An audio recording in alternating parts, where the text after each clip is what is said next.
यानी कि मैं ये बोल दूँ कि भाई उष्णकटिबंध किसको बोलते हैं, आपका ये 0 डिग्री होती है जिसको हम इक्वेटर बोलते हैं, और यहाँ से आपका होता है 23.5 डिग्री लगा लें, और यहाँ आपका 23.5 डिग्री, ठीक है। कई बार इसको 30 डिग्री तक भी मान लेते हैं, यानी कि नॉर्थ और साउथ, ये वाला पार्ट। तो इस क्षेत्र में जो आपके साइक्लोन उत्पन्न होते हैं उनको उष्णकटिबंधीय चक्रवात बोलते हैं। हालांकि जो 0 से 5 डिग्री और 0 से 5 डिग्री साउथ और नॉर्थ होता है वहाँ कोई भी साइक्लोन उत्पन्न नहीं होते हैं। क्यों नहीं होते हैं, उसको एक क्या बोला जाता है आपका, एक क्या होता है, डोल ड्रम बोला जाता है, ठीक है।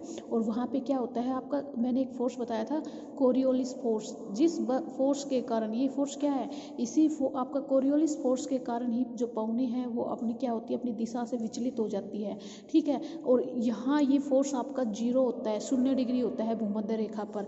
इस कारण क्या होती है, पवनों में जो गति है वो क्षैतिज हो जाती है, बिल्कुल यानी कि सीधी चलती है, उसमें उनका वो अपनी दिशा से मतलब विचलित नहीं हो पाती है, जिस कारण से। और चक्रवात का तो मतलब ही यही है कि पवनों का ऐसे गोल गोल घूमना, ठीक है। तो उस वजह से यहाँ पे आपका जो 0 से 5 डिग्री जो नॉर्थ और साउथ होता है, नॉर्थ और 0 से 5 डिग्री आपका साउथ, यहाँ पे आपके कोई भी चक्रवात नहीं बनते हैं, ठीक है, चक्रवात नहीं बनते हैं। अब उष्णकटिबंधीय चक्रवात के बारे में मैंने बता दिया कि भाई उष्णकटिबंधीय चक्रवात है वो आपका 5 डिग्री टू 30 डिग्री नॉर्थ और साउथ जो क्षेत्र है वहाँ आपके उत्पन्न होते हैं, ठीक है। और ये जो आपके चक्रवात होते हैं, उष्णकटिबंधीय चक्रवात है वो शीतोष्ण कटिबंधीय चक्रवात से बहुत ही शक्तिशाली होते हैं, यानी इसमें पवनों का वेग बहुत तेज होता है। और एक सबसे बड़ी बात जो मैंने आपको पढ़ाया था कि शीतोष्ण कटिबंधीय जो चक्रवात है वो आपके समुद्री भाग और आपका जो यानी कि ये बोल सकते हो जलीय भाग, समुद्री भाग या आपका स्थलीय भाग, दोनों जगह उत्पन्न हो सकते थे, ठीक है। दो भाग हैं, दोनों जगह उत्पन्न होते थे। आपका कौन सा, जिसको हम टेम्परेट या शीतोष्ण कटिबंधीय चक्रवात बोलते थे। लेकिन जो आपका ट्रॉपिकल है, यानी कि जो आपका उष्ण कटिबंधीय साइक्लोन है, वो आपका ओनली जो आपका सी भाग है, ओनली सी लेवल पर, यानी कि सी में पैदा होंगे, यानी कि ओनली समुद्री भाग है ना वहीं पे पैदा होंगे आपके, ठीक है। ये मेन पॉइंट है, याद रखना। ये कभी भी जो आपका ट्रॉपिकल साइक्लोन है कभी भी आपके स्थल भाग पर पैदा नहीं होते हैं, स्थल भाग पर पैदा नहीं होते हैं, ठीक है। ये आपका इसके बारे में थोड़ी सी मैंने आपको बता दिया था कि क्या है, और भाई क्यों आपका भूमध्य रेखीय भाग है वहाँ पे ये पैदा नहीं होते हैं, ठीक है। इनके लिए आवश्यक दशाएं क्या होनी चाहिए कि भाई किस दशाओं में आपके ये पैदा हो सकते हैं, आपका किस दशाओं में साइक्लोन बनेगा उष्णकटिबंधीय। इसके लिए सबसे पहली बात जो आपका भाग समुद्री, एक तो समुद्री भाग होना चाहिए, फिर उस समुद्री भाग का जो टेम्परेचर है यानी कि तापमान है वो आपका 27 डिग्री सेल्सियस से अधिक होना चाहिए, ठीक है, से अधिक। अगर इससे कम टेम्परेचर है तब आपका साइक्लोन नहीं बनेगा, इससे अधिक टेम्परेचर होना चाहिए तभी आपका जो साइक्लोन है वो बनेगा, चक्रवात बनेगा, ठीक है। इसमें क्या होती है, सेकंड इसका जो होता है कि जो आपकी सापेक्षिक आर्द्रता है वो बहुत अधिक होनी चाहिए, ठीक है। सापेक्षिक आर्द्रता अधिक होना, भाई सापेक्षिक आर्द्रता कहाँ अधिक होती है, अगर मैं पूछूं कि भाई समुद्र में अधिक होती है, स्थल भाग में अधिक होती है, तो सिंपल सी बात है जो समुद्री भाग है वहाँ आपकी आर्द्रता अधिक होती है। यही कारण है कि ये जो समुद्री भाग है वहाँ पे आपके पैदा होते हैं, ठीक है। थर्ड मेन जो पॉइंट होता है वो यही होता है कि आपका कोरियोलिस बल का होना, ठीक है, कोरियोलिस बल की आवश्यकता, कि भाई जहाँ पे कोरियोलिस बल होगा उसी के तभी आपके साइक्लोन बनेंगे, वरना आपका साइक्लोन नहीं बनेगा। अब हम देखेंगे इसका आकार कैसा होता है कि भाई आकार और विस्तार कितने विस्तार तक हो सकता है। जैसे हमने उसका देखा था शीतोष्ण का, आकार और विस्तार में वो क्या थे, वो आपके गोलाकार होते थे, अंडाकार होते थे। ये आपके कैसे होते हैं, वृत्ताकार या दीर्घ वृत्ताकार, इलेप्टिकल होते हैं। इलेप्टिकल मतलब इस टाइप के होते हैं ये, ठीक है, इस टाइप इलेप्टिकल होते हैं, दीर्घ वृत्ताकार होते हैं। और इसमें जो वायुदाब में अंतर होता है ना, उसमें वायुदाब में अंतर कम था, आपकी समदार रेखाएं थी वो दूर दूर स्थित थी।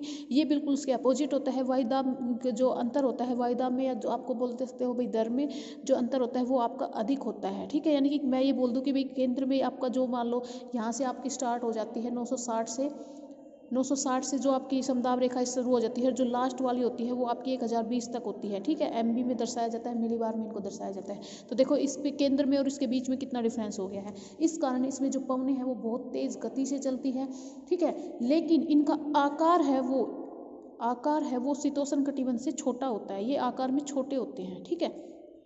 ये बात याद रखना इनकी।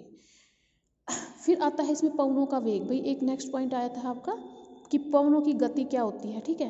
पवनों का वेग। आपको पता है कि ये आपकी जो वायुदाब में अंतर है वो बहुत ज़्यादा होता है, और जितना अधिक अंतर होता है उतनी ही अधिक इसमें तेज़ गति से पवनें चलती है। इसमें जो पवनें हैं ना, जो नॉर्मल पवनें होती है वो आपकी होती है 100 किलोमीटर प्रति हावर की दर से चलती है, ठीक है। और जो आपका जो सुपर साइक्लोन होता है उसमें तो इसकी पवनों की गति होती है 500 किलोमीटर पर हावर, ठीक है।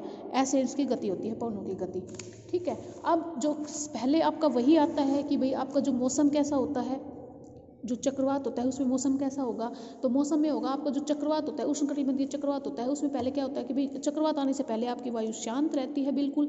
फिर आपके कौन से मेघ दिखाई देंगे, मैंने बताया था कि भाई पक्षाभ मेघ होते हैं, या जो पक्षाभ क्षत्रिय मेघ होते हैं वो पहले वो दिखाई देते हैं। उसका कारण क्या है कि भाई अब चक्रवात आने वाला है। उसके बाद आपका मैंने एक पॉइंट ये भी बताया था कि आपके सन या जो आपका मून होता है उसके चारों तरफ आपको क्या दिखाई देता है, एक हैलो सा दिखाई देता है, जिसको बोलते हैं प्रभामंडल, ठीक है। हेलो दिखाई देने लगता है, तो उसका मतलब भी क्या होता है कि तूफान आने वाला है, ठीक है।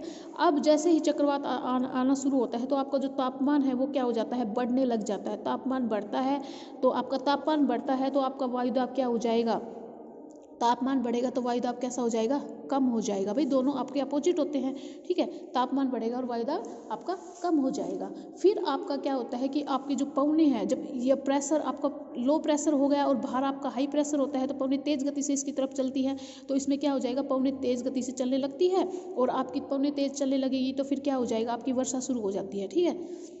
फिर उसके बाद आपका एक आई आता है, आई बोलते हैं, जो आपका बिल्कुल बीच वाला पार्ट होता है चक्रवात का। जब आई आती है तो सब कुछ शांत मौसम हो जाता है, एकदम वर्षा आपकी रुक जाती है, शांत मौसम हो जाता है। ये आई की विशेषता है। अगर चक्रवात में सबसे शांत मंडल के बारे में पूछा जाए तो वो चक्रवात की आई होती है, ठीक है। फिर आप जब आई समुद्र के ऊपर से चली जाती है तो फिर से आपका मौसम खराब होने लग जाता है। और एक चक्रवात का जो पृष्ठ भाग होता है वहाँ आपके क्या होते हैं, जो जैसे ही आपका पृष्ठ भाग समुद्र के ऊपर से गुजरता है तो आपका वायुमंडल फिर से शांत हो जाता है, ठीक है। अब इनका मार्ग देखते हैं कि भाई ये कहाँ कहाँ से गुजरते हैं। तो इनका मार्ग क्या होता है कि भाई ये मैंने बताया था कि 0 से 5 डिग्री तो आपके उत्पन्न नहीं होते हैं, तो 5 से जो 15 डिग्री होते हैं वहाँ तक इनका जो मार्ग होता है वो बोलते हैं कि जब पूर्व पवना चलती है, मैंने बताया था व्यापारिक पवने, ठीक है। तो पूर्व जो पवने चलती है तो इनका मार्ग होता है पूर्व की तरफ, ठीक है। और जैसे ही ये आपका मान लो ये 15 डिग्री से 30 डिग्री, इनके बीच में इनका मार्ग अनिश्चित होता है, कोई निश्चित नहीं है कि ये किस तरफ चलेंगे। लेकिन जैसे ही ये 30 डिग्री को पार करते हैं इनका मार्ग कौन सा हो जाता है, किस पवनों के प्रभाव में आ जाते हैं, पछुआ पवनों के प्रभाव में, ठीक है। पछुआ पवनों के प्रभाव में आके अपना मार्ग पश्चिमी कर लेते हैं, ठीक है।